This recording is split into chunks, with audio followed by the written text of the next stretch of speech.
भारत में वर्तमान में कोवैक्सीन और कोविशील्ड का उपयोग वैक्सीनेशन के लिए हो रहा है। स्पुतनिक वी वैक्सीन को भारत में मंजूरी मिल चुकी है। इसी बीच भारत में जॉनसन एंड जॉनसन ने तीसरे फेज के लिए अनुमति मांगी है। वहीं अमेरिकी कंपनी फाइजर ने भारत को नो प्रॉफिट वैक्सीन देने की पेशकश की है। कुल मिलाकर ये बड़ी खबर मानी जा रही है। इससे पहले स्वास्थ्य मंत्रालय ने 13 अप्रैल को विदेशी वैक्सीन के भारत में उपयोग को लेकर क्या कहा था, आइए आपको सुनवाते हैं। तीसरा वैक्सीन हमारे देश में अब इमरजेंसी यूज के लिए आगे आ गया है।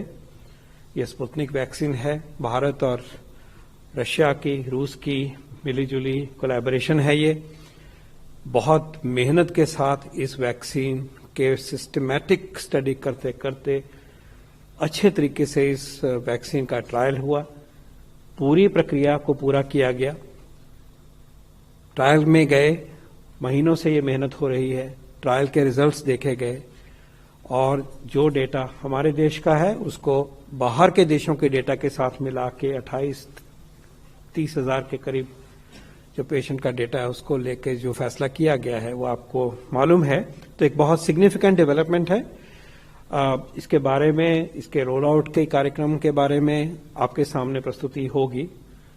सारे हमें ये मालूम है कि इसमें मैन्युफैक्चरिंग भी होगी, वैक्सीन भी आएगा। तो we'll continue to discuss how it has to be, this opportunity has to be used and used expeditiously, quickly and comprehensively. एक बहुत significant regulatory बदलाव आया है। बाहर के जो विदेश में बने हुए वैक्सीन हैं, अगर उनको यूएस के रेगुलेटर ने, यूके के रेगुलेटर ने, ईयू के रेगुलेटर ने और जापान के रेगुलेटर ने अप्रूव किया है या डब्ल्यूएचओ की इमरजेंसी यूज ऑथराइजेशन लिस्ट में इंक्लूड हो गया है, देन दैट और those vaccines are approved for use in India for 100 days. For the first 100 individuals who will receive the vaccine, their safety will be watched for a period of 7 days. So that's another small condition. But essentially, if these regulators, any of these regulators have approved the vaccine, this vaccine is now ready to be brought into the country for use and manufacturing and fill and finish.